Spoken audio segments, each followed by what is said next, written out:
Olá, eu sou a professora Zezé Barino e estou aqui para conversar com você sobre essa ótima notícia que tivemos, que é o concurso do Banco do Brasil, e já temos o edital, inclusive.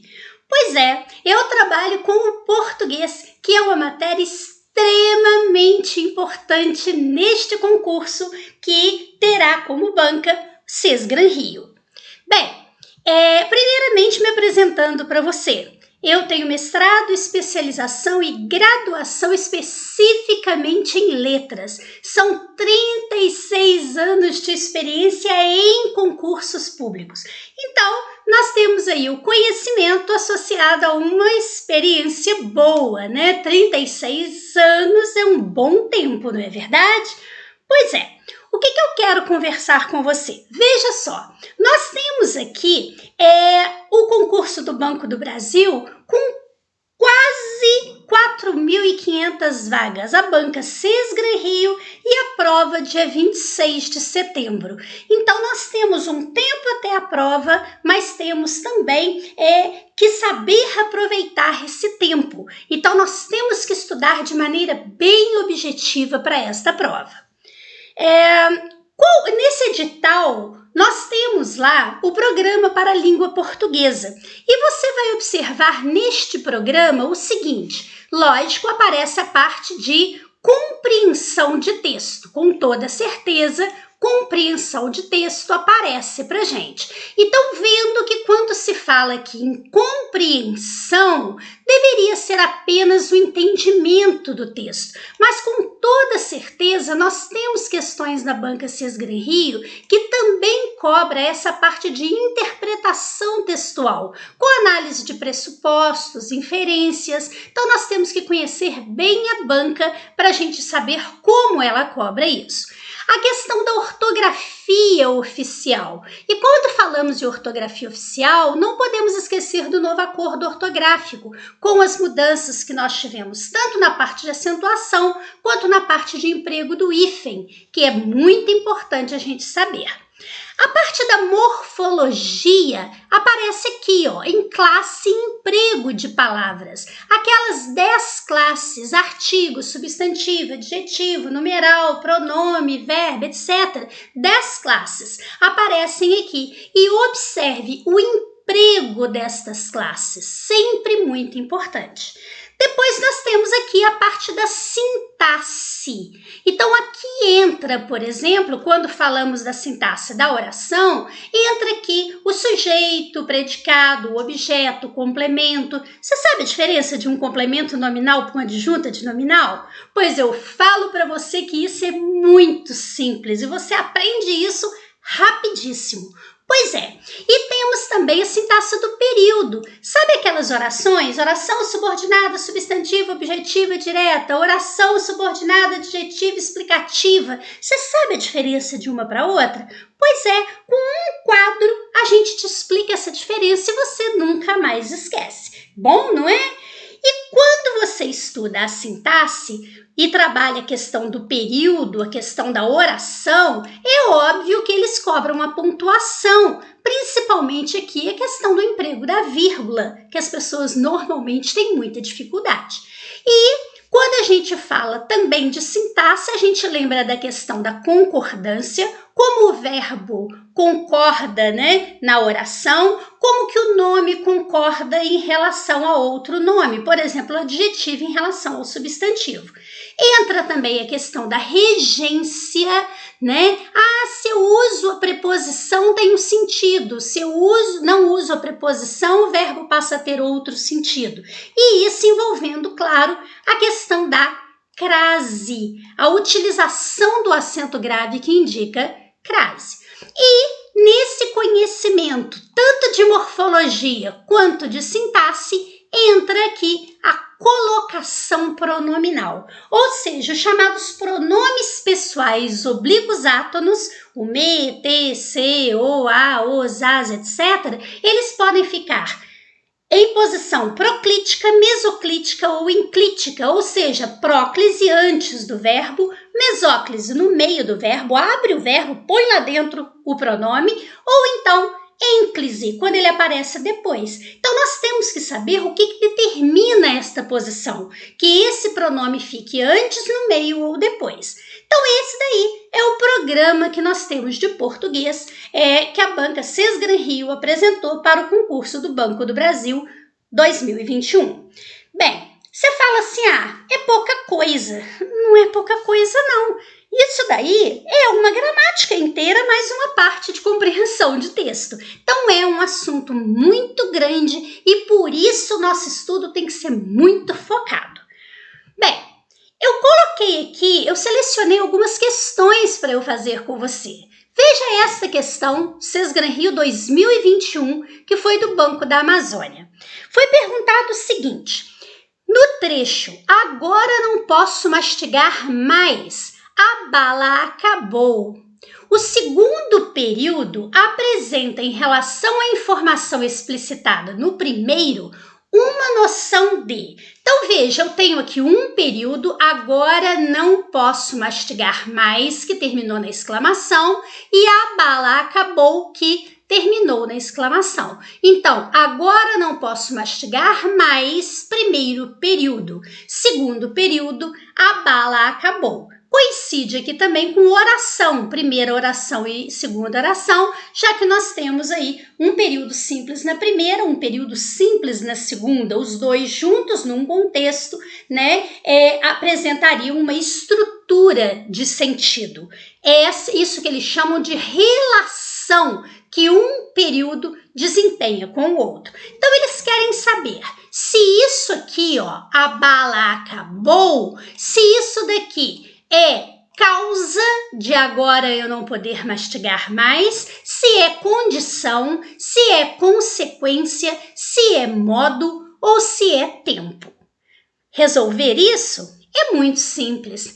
Se você tivesse que colocar aqui dentro uma palavra, uma expressão, o que você diria? Agora não posso mastigar mais, a bala acabou. Então, agora não posso mastigar mais. Isso, você deve ter pensado aí, porque a bala acabou. Sim, porque, uma vez que, já que, visto que, é a causa. Ou seja, a causa que nós temos de não poder mastigar mais é porque a bala acabou. Então, não é consequência. Consequência acontece depois. A bala acabou antes, então isso é causa. Os concursos também chamam qual a relação semântica ou a relação discursiva que a segunda oração desempenha com a primeira. Interessante, não é? Pois é. Vamos para a próxima. A próxima questão já diz para a gente o seguinte: assim como no trecho e ainda perplexa encaminhávamos-nos para a escola, a colocação do pronome destacado respeita a norma padrão da língua portuguesa. Então veja que nós temos aqui uma questão de colocação pronominal, ou seja, nós temos aqui uma questão que envolve próclise, que é quando o pronome é colocado antes do verbo, mesóclise, quando esse pronome é colocado no meio do verbo, e ênclise, que é quando esse pronome é colocado depois do verbo. Bem, nós temos destacados aqui pronomes oblíquos átonos, lhes, nos, se, nos. Existem algumas regras que eu vou falar aqui com você que ajudam muito a você entender esta questão. Em primeiro lugar, é importante você observar o seguinte: ênclise. Nós nunca iniciamos uma frase com pronome pessoal oblíquo átono. Então, você, por exemplo, pergunta assim: a que o autor se referiu? Aí a pessoa responde assim: se referiu a... Não se inicia frase com pronome pessoal oblíquo átono. Você teria que dizer referiu-se a isso assim, assim. Percebeu? Então, esta é uma regra importantíssima. Zezé, mas se eu disser assim, se eu for, ele não irá. Peraí, aí esse se quer dizer caso, então isso não é pronome, isso daí é uma conjunção condicional. Então a gente tem que conhecer essas nuances na hora de fazer uma análise. Bem, primeira regra importante, então, não se inicia a frase com pronome oblíquo átono. Segunda regra muito importante em relação à mesóclise. Eu só uso mesóclise quando o verbo estiver no futuro do presente ou no futuro do pretérito. Então, eu tenho aqui que usar a mesóclise. E próclise eu uso quando aqui na frente houver uma palavra atrativa. Por exemplo, no caso da mesóclise, se houver uma palavra atrativa, também será próclise. Mas vamos lá. O que é palavra atrativa? Palavras atrativas, nós temos aqui palavras negativas, como não, nada, nunca, jamais. Nós temos aqui os advérbios de um modo geral, como é o caso do não, do nunca, né? E outros, como ontem, o aqui, que é um advérbio de lugar. Nós temos os pronomes de um modo geral, que são palavras atrativas, e outros casos. Você vai observar o seguinte, se essas palavras atrativas aparecerem imediatamente antes do verbo, nós teremos aí o uso de próclise. Com essa dica que eu já te dei aí, você consegue resolver essa questão. Vamos começar. Nós temos aqui o seguinte, na letra A, pediria-lhes, pediria. Isso é um verbo que está no futuro do pretérito. Se ele está no futuro do pretérito, veja, eu não posso usar ênclise. Eu não posso começar frase com oblíquo átono, pronome oblíquo átono. Então, eu teria que usar a mesóclise. Como? Eu vou até o R, abro e ponho o pronome aqui dentro. E ficaria como? Pedir-lhe-ia. Então, a letra A ela está errada. Teria que se usar mesóclise. Na letra B, a curiosidade não leva-nos a atitudes bobas e despropositadas. Veja que eu tenho aqui o pronome e o não, que é uma palavra negativa, ela é atrativa, portanto, ela deve ficar antes do verbo. Eu teria que usar próclise, também está errada. Veja que nós temos aqui, na letra C, o prazer que experimenta-se. Esse que é um pronome relativo, então ele é palavra atrativa. Eu teria que dizer o prazer que se experimenta. Então teria que usar também próclise, está errado. E na letra E diz, nos perguntamos até quando, não é nós perguntamos não, veja, não tem acento, é nos perguntamos, perguntamos a nós mesmos. Então, nesse caso, é um pronome pessoal oblíquo átono. Pronome pessoal oblíquo átono não inicia a frase. Eu teria que colocá-lo aqui, ou seja, em ênclise. Também está errado. A resposta será a letra D. Poucos se impressionam. Por quê? Poucos é para a gente um pronome. Portanto, funciona como palavra atrativa e eu tenho que usar próclise e a próclise foi usada. Portanto, resposta letra D de dado. Viu como conhecendo um pouquinho do assunto a gente consegue resolver uma questão considerada muito difícil. Vamos agora para a próxima questão. A próxima questão diz assim, nos seguintes trechos do texto 1, o adjetivo destacado apresenta um valor discursivo de uma avaliação subjetiva em relação ao substantivo que se liga em. Então, vamos entender o que seria uma avaliação subjetiva. Se eu disser para você, atrás de mim, a cor é clara, isso daí é uma avaliação objetiva, porque realmente a parte de trás aqui, ela é clara. Então, isso é o objetivo. Você vê isso, eu vejo, ninguém vai discordar disso.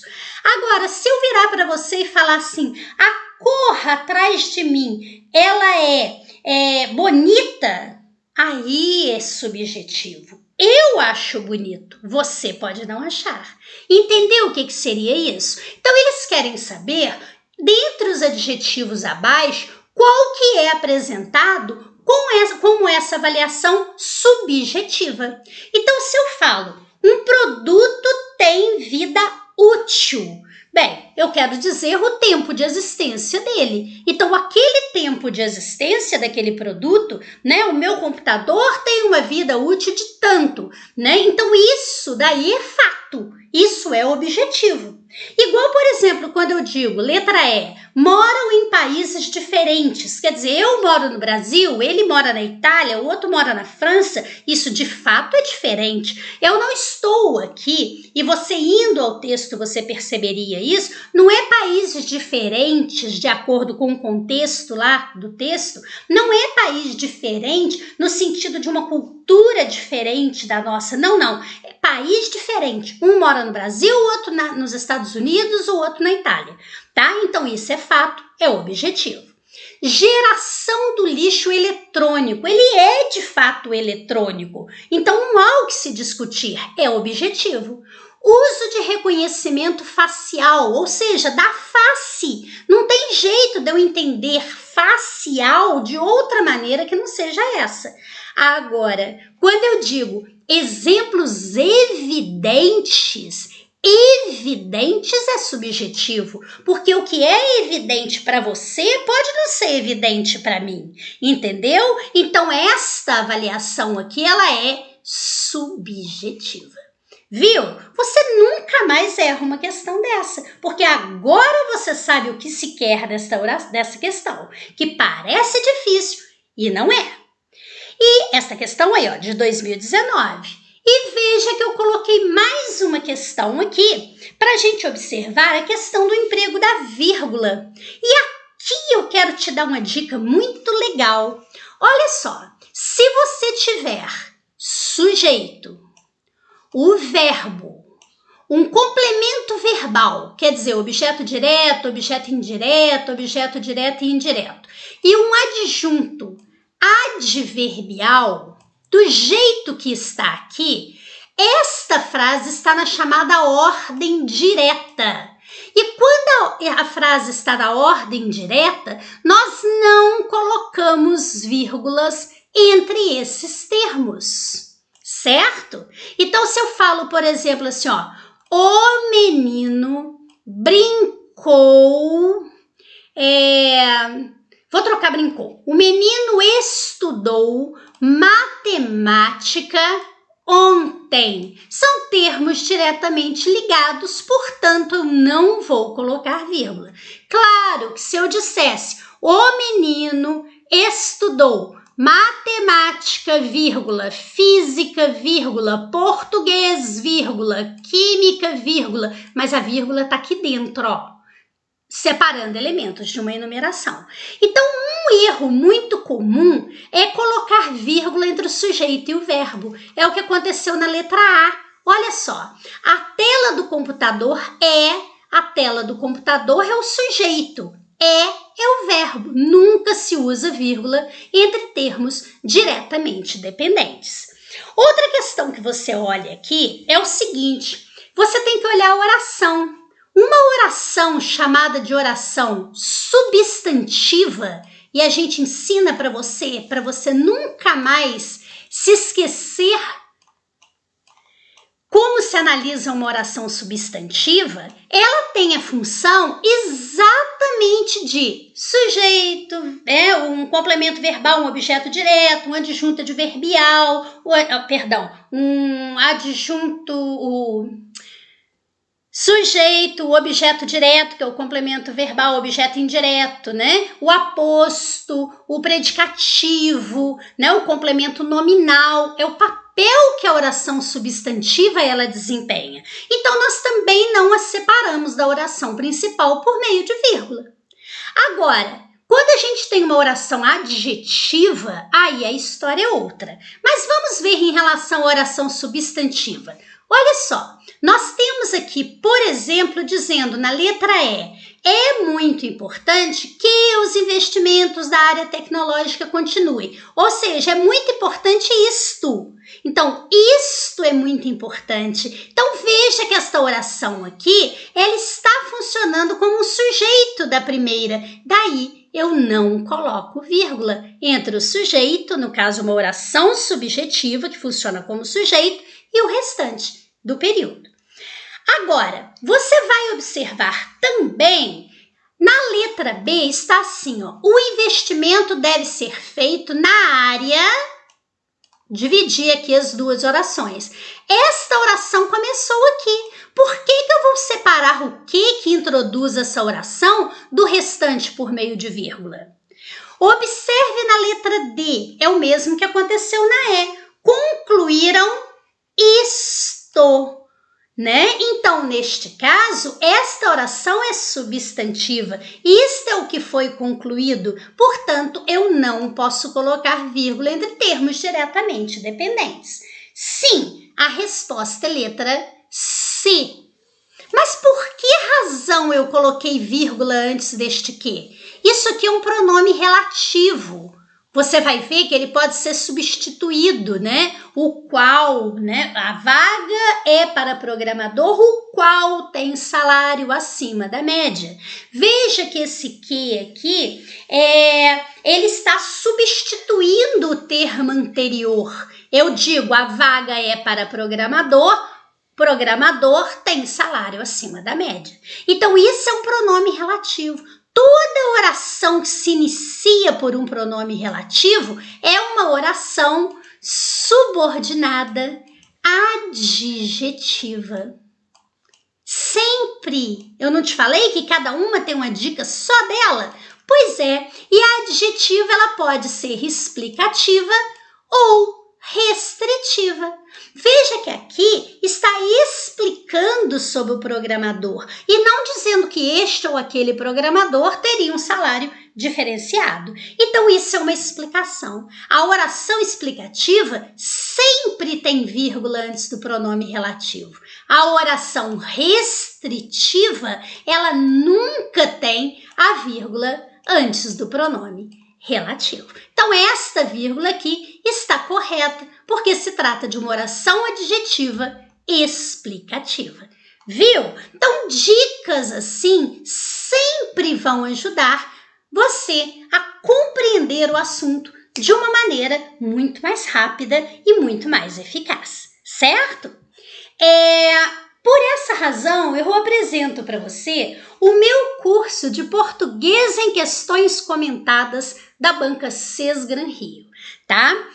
Que é a banca do concurso do Banco do Brasil.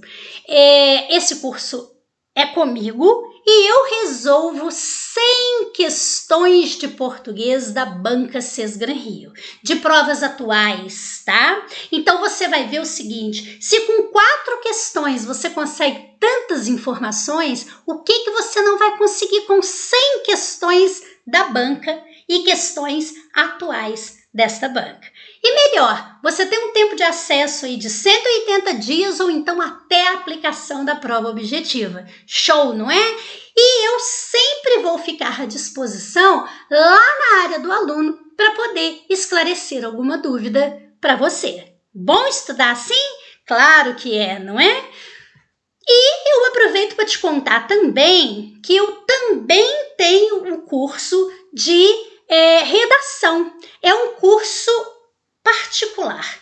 Eu trabalho especificamente com a sua redação, com orientações e correções. Então, eu atendo a sua redação. Eu trabalho com a sua dificuldade especificamente. Eu vou avaliar redações suas e eu vou dar o retorno dessas redações com todas as orientações necessárias para você não conseguir bem só na prova de português, mas também nessa redação. Por essa razão, quando você entrar em contato com a Malu lá no WhatsApp, você conversa com ela sobre esse meu curso de questões comentadas da Banca Sesgran Rio e aproveite Pegue informações também sobre o meu curso de redação, tá? Você vai ficar impressionado que você pode ter qualidade por um preço muito justo, tá certo? Bata um papo com a Malu pelo WhatsApp. Agora, por favor, não põe acento não, tá? Quando você conversar com ela. Sabe por que não? Porque Malu é uma oxítona terminada em U, assim como angu, urubu, caju, tatu, nós não acentuamos. Então, Malu, nós não acentuamos, tá? Mas é simples assim? Sim, pode ter certeza. O português com a Zezé Barino é simples assim. Olha, estou aqui desde já na torcida por você. Está certo? Muito obrigada. Em breve nós estaremos juntos aí estudando. Fique com Deus. Paz e luz para você.